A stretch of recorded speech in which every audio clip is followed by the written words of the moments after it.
السلام عليكم ورحمة الله وبركاته. بسم الله الرحمن الرحيم. الحمد لله رب العالمين، والصلاة والسلام على المبعوث رحمة للعالمين نبينا مولانا محمد وعلى آله وصحبه أجمعين. أما بعد. Respected brothers and sisters, previously, a couple of months ago, I spoke about a few different ways to attain barakah in the rizq, for a person to find barakah in the rizq and how a person can attain it.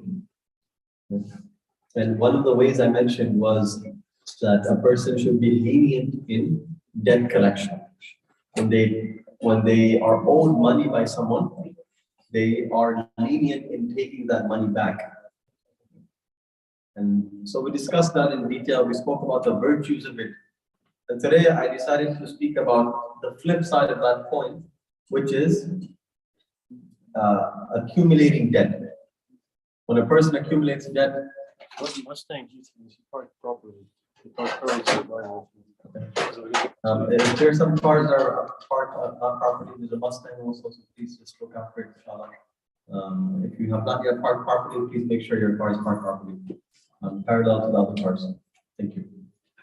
Anyways, it's your masjid. It's not a masjid without having parking issue. Going back to the topic.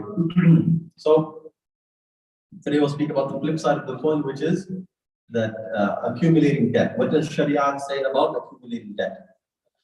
And so the reality is that we live in a society that encourages debt, right?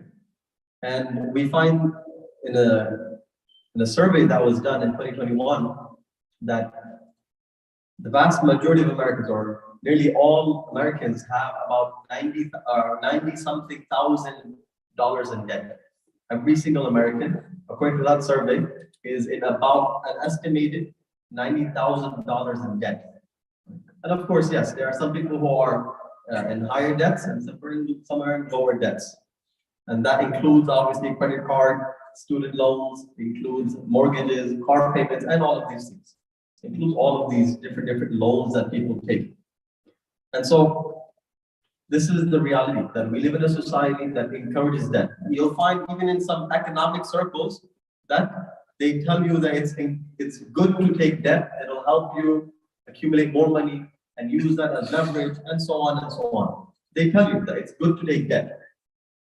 Let's see what Sharia says about it. So regarding taking debts, there are those individuals that they accumulate debt, but their intention is to pay it off. So there's a hadith, the Prophet ﷺ, he says that the one who takes the wealth of the people, yuridu ada'aha, adallahu anhu. Right? That the one who takes the debt of people, but he intends to pay it back. So Allah Ta'ala will help him pay that money back. On the other hand, the one who takes the wealth of people, who at the same time he doesn't have a plan, nor does he have intentions to pay it off. So he doesn't have the plan or intention to pay it off. In that case, Allah Ta'ala will Allah Ta'ala will destroy that person. Meaning Allah Ta'ala will ruin that person. That person's ruin will begin from this dunya. Right? His ruin will begin from this dunya. And so we find that there are many individuals who, yes, they take on debt. Right? They take on debt, but they don't have any intention to pay it off, to pay off the full amount. So what do? They transfer between credit cards. They take one loan, and from that one loan, they take another loan, and so on. They buy one house, from that house, they take a second house, and so on. Same thing with cars. This is what many people they do. Right? And so we have to understand that as Muslims, we must stay very far away from debt. We must understand the harms of debt. So there are many people who take on these debts. And the reality is that we are not sure, we are not even guaranteed that we will survive a single day. We don't know if we will be able to pay off those debts. So according to some scholars, they say that taking credit cards are not permissible. They say that taking credit cards is not permissible. The reason being is that you're signing a contract which is saying that if you default on this, if you are late in your payment, you'll pay X amount of money in interest. And so some scholars, they say it's not permissible to take credit cards at all because you're signing a contract of interest. Many scholars, including our scholars, we say that it's okay to take a credit card, but the condition is that you must pay it off on a monthly basis. You must pay it off before any interest is accrued. Right? So alhamdulillah, that it is permissible to take credit cards, but just be very careful to make sure that there is no interest that's accrued on that. At the same time, now what do these people do? Right, so now you and I, let's say we have credit card loans. We have our debts and we're paying them off on a monthly basis. But what happens? Can I guarantee that I will survive today? No, I cannot guarantee it. What happens? Many people, they pass away with those debts. They pass away while having those debts to their name, whether it's student loans, credit cards, and so on. There are many different types of debts. And so now these people, they pass away. And sometimes, in certain circumstances, the bank cannot pursue that person who owed the money. Right? Let's say in some cases, they cannot pursue the relatives or the heirs or so on. So what happens is that person dies with debt and no one pays that money off. Not too long ago, someone asked me a question from our community that my father passed away and now he left behind some credit card and some loans. He has some loans he owed to the bank. And now the bank is not legally allowed to come and collect that money from the heirs. Is it okay for us to not pay the bank back? So I told them very simply that, listen, the bank is not a charity. The bank is not here to give away money, right? So the bank legally cannot take money, but that doesn't mean that your father's debt is now waived, right? It doesn't mean that the debt is waived. It's just that the bank legally cannot pursue the relatives. And so he still has that debt. In the hadith, the Prophet ﷺ, he says that نَفْسُ الْمُؤْمِنِ مُعَلَّقَةٌ بِدَيْنِهِ حَتَّى يُقْضَى عَنْهُ. He says that the soul of an individual is suspended until he pays off his debt. Meaning it's not allowed entry into Jannah until he pays off his debt. In another hadith, the Prophet ﷺ, he was once sitting with the Sahaba and he looked towards the sky and then he put his head down and his palm on his forehead. And now he said, Subhanallah, ماذا نزل من التشديد. He says, Subhanallah, such a severe thing was sent down. Such a severe thing was sent down. And he remains quiet. The Sahaba, they also remained quiet. They didn't ask him anything. And so that day, and they leave. Right? Eventually they leave. The next day, one Sahabi comes to the Prophet ﷺ and he says, Ya Rasulullah, yesterday you mentioned that there was such a severe thing that was revealed. What was that? So the Prophet ﷺ, he says that I swear by that being in whom my soul is. He says, I swear by Allah Ta'ala, if someone were to die in the path of Allah Ta'ala, meaning he dies as a shaheed. And we all know that shuhada, they're all forgiven of their sins. Right? So he says that the one who dies as a shaheed, then he is revived. Then he dies again, and he's revived again, and he dies again. 3 times he dies as a shaheed. But even then, he will not be allowed entry into Jannah because of his debts. So even if a person were to die 3 times as a shaheed, which is obviously not possible, right? The Prophet is just emphasizing, he's just saying that if you were to die even 3 times as a shaheed, that debt would still not be forgiven. Meaning you will still be held accountable for that debt. Umar ibn al-Khattab radiallahu anhu, he himself says, he says that إِيَّاكُمْ وَالدَّيْنِ. He says, stay very far away from debts. Right? He says, فَإِنَّ أَوَّلَهُ هَمْ. He says, debts, the beginning of debts are what? Worry, concern, and stress. Right? When you have debts, you're constantly stressed. You're constantly worried that how will I pay this money off? I have to pay this mortgage, I have to pay that off. Right? I have this car loan, I have to pay that off. I have student loans, I must pay that off. So you're constantly working and you're constantly thinking, how can I pay off this amount of money? If I don't pay this money, then what happens? Then my car will get repossessed, my house will get repossessed, and so on and so forth. So you're constantly worried that I need to pay off this money. No matter who you owe, you're constantly worried. Right? And so constantly you're in that rat race. You have to work to earn that money to pay off those loans that you have. That's what Umar ibn Khattab says. And he says, the beginning of debts are stress and the end of it, وآخره حرب. He says the end of it is fighting. Meaning debts end in fighting. What does it mean? That you borrow money from relatives, for example, right? And now you tell them that, you know what, I'm going to pay you back next month. The next month comes, you don't pay them back. Then they feel uncomfortable. Then you say, you know, I'll pay you back the following month. And that goes back and forth until they have arguments and they start fighting. That, why is this person not paying me off? Why are you not paying me? You're going to this place, you're buying this, you have X, Y, Z. Why didn't you pay me off? Why don't you give me my money? And he's entitled to ask, as a creditor, he's entitled to ask that. Why don't you pay me my money? And so it's important that we don't live with debts. In another hadith, the Prophet ﷺ, he said, "Man mata wa alayhi dinarun aw dirham, qudiya min hasanati." He says that the one who passes away and he owes even a single dirham, even a single dinar, a single dollar, it will be taken from his good deeds. It will be taken from his good deeds. Why? Because the currency of the akhirah is good deeds. So therefore, people will be taking his creditors, they will come and take from his good deeds on the day of judgment. And so these are all the severe warnings about people who pass away with debt. In a story, the Prophet ﷺ, he was once presented with a janazah, right? A janazah was presented before the Prophet ﷺ. And the Sahaba, they said, Ya Rasulullah, this janazah, can you leave this janazah? So the Prophet ﷺ, he took a few steps, then he said, does he have any debts?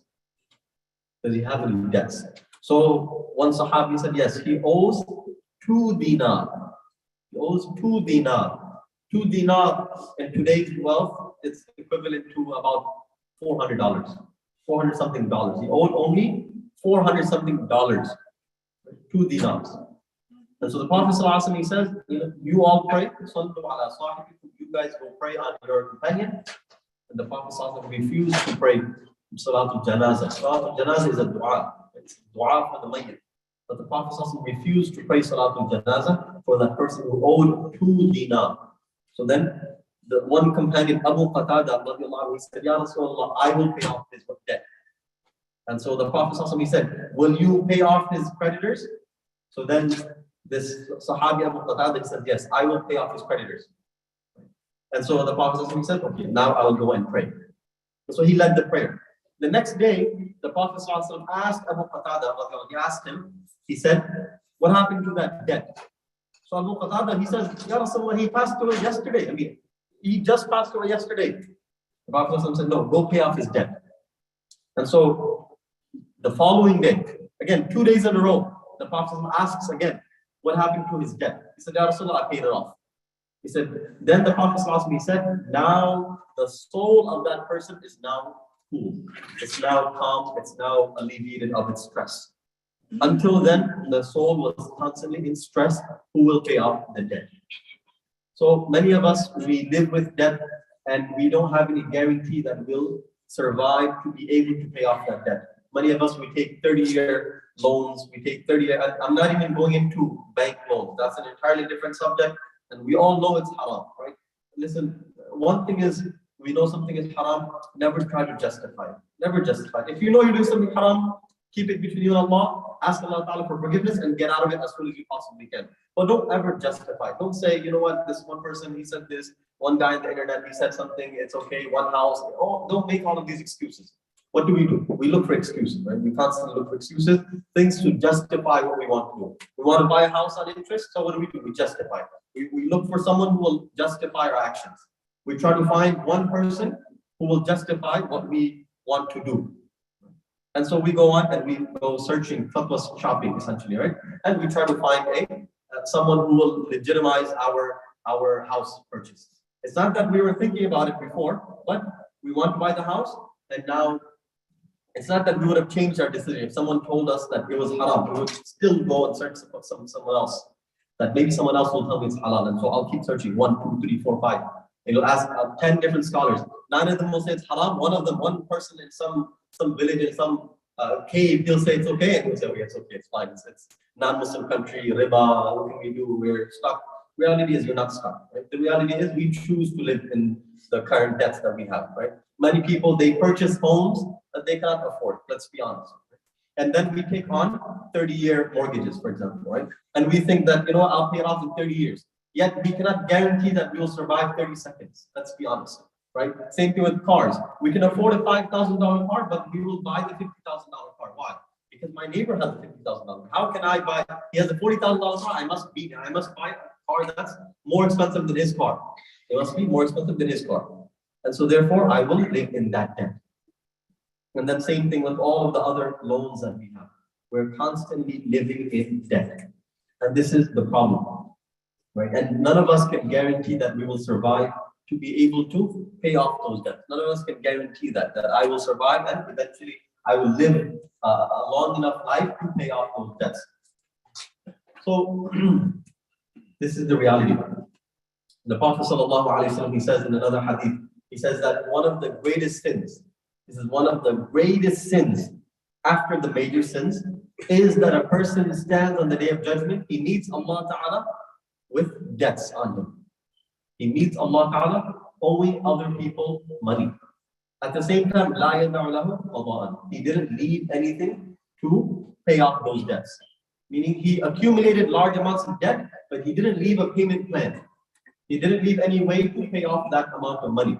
And so that person will stand before Allah Ta'ala in a very embarrassed, in a very sad situation. And this is one of the greatest sins, is to pass away without paying off those debts. In another hadith, the Prophet ﷺ, he says that يُغْفَرُ لِلشَّهِيدِ كُلُّ ذَنْبٍ إِلَّا الدَّيْنِ. He says that for the shuhada, for the martyrs, every single sin will be forgiven except for debts. Even the martyrs, their debts will not be forgiven. Imam Nawawi, he says under this hadith, he says that we understand from this that those people who pass away as martyrs, and martyrs are not just people who die in the battlefield. We're not talking about them. There are many types of martyrs. Even, alhamdulillah, there are many types of martyrs. Even the people who pass away from car accidents, the people who die because of cancer and so on, these are all shuhada, alhamdulillah, meaning they are shuhada, alhamdulillah. We say this because otherwise it'd be a very limited number of people who would be considered as shuhada. We're not saying alhamdulillah for cancer, we're saying alhamdulillah for the blessing of the title of shaheed, right? And so, may Allah Ta'ala save us all, and may Allah Ta'ala save our families from any types of difficulties, including, of course, cancer and all different types of sicknesses and diseases. Ameen. That being said, we understand that Imam Nawawi, he says that those people, from this hadith, we understand that anyone who passes away as a shaheed, his sins, those rights which were on Allah Ta'ala can forgive those. So, for example, let's say he missed a few prayers, Allah Ta'ala can forgive those prayers, right? But as for rights that he owed people, such as money, such as, backbiting and so on, those types of rights, that person will not be forgiven for. Instead, he must go and seek forgiveness, or he must pay off whatever debts or whatever loans he had, right? So all of us, as much as physically possible, we should live a life without debts. If you can, buy that $5,000 car, buy that car that you can't afford, buy those clothes that you can't afford, buy those things that you can't afford. Don't go out of your means. Right? Don't buy things that you cannot afford. So I'll give you a plan of action. The first is to buy things that you can buy. The things that you can buy outright cash.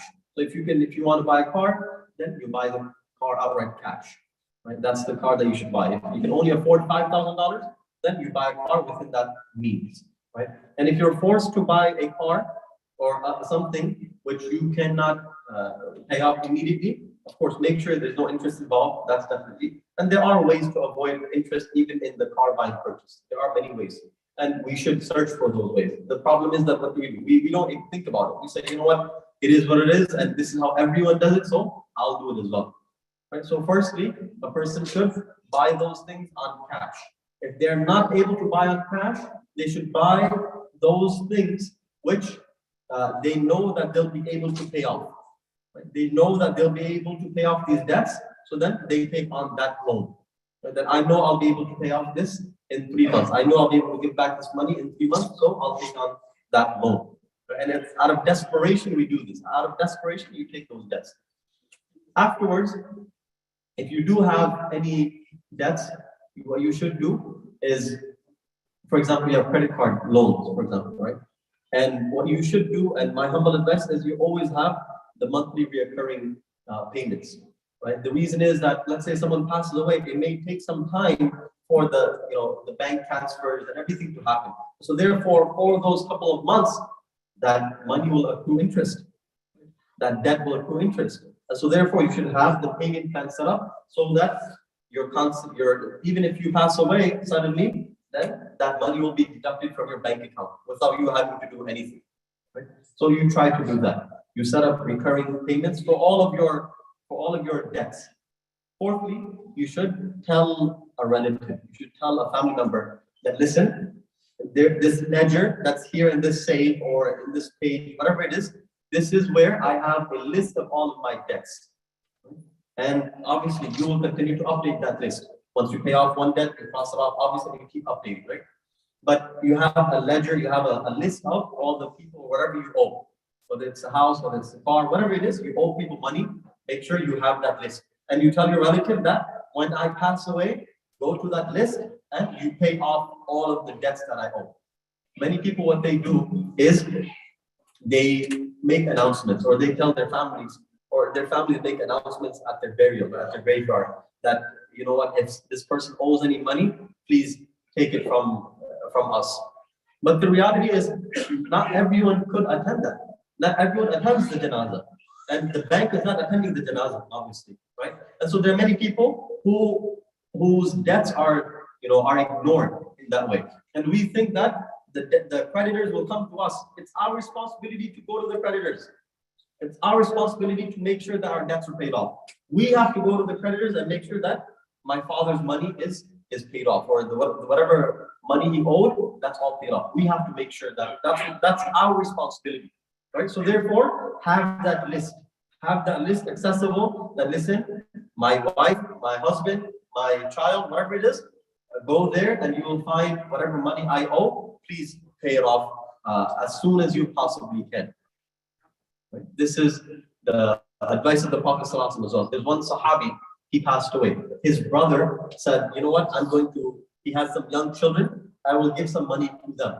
So he goes to the Prophet ﷺ, and the Prophet ﷺ, he says, listen, your brother, he is mahbus bid-dain. He is stuck.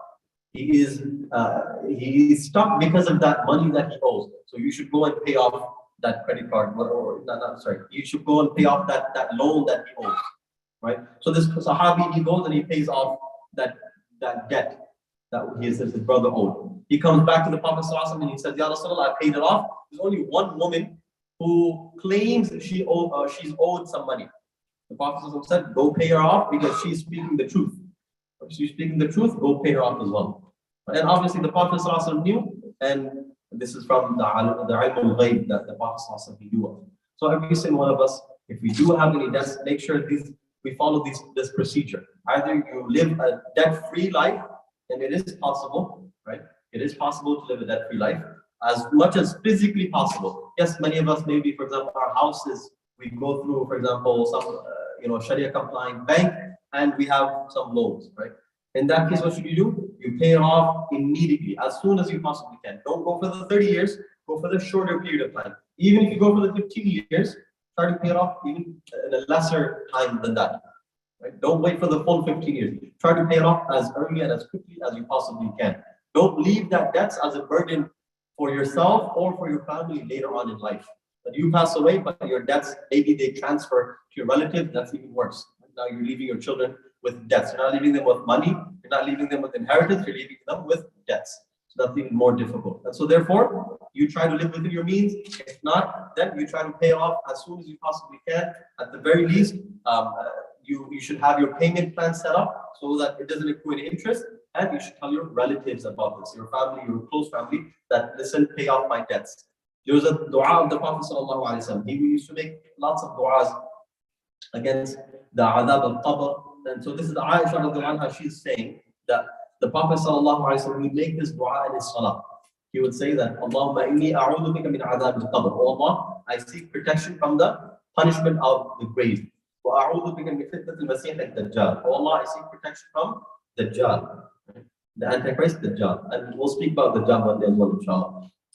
وَأَعُوذُ بِكَ مِنْ فِتْنَةِ الْمَحْيَا وَالْمَمَاتِ. I seek protection in the trials of life and death. Allahumma inni a'udhu bika min al-ma'thami wal-maghdam.